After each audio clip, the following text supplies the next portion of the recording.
సాయంకాల సమయములో సంధ్యాదీపారాధనలో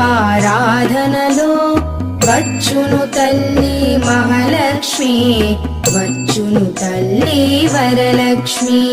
కాళ్లకు గజ్జెలు కట్టింది, మెడలో హారము వేసింది, పిలచిన వెంటనే పలికింది, అడిగినదంతా ఇచ్చింది.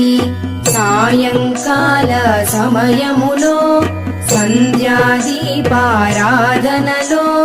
వచ్చును తల్లి మహాలక్ష్మి, వచ్చును తల్లి వరలక్ష్మి.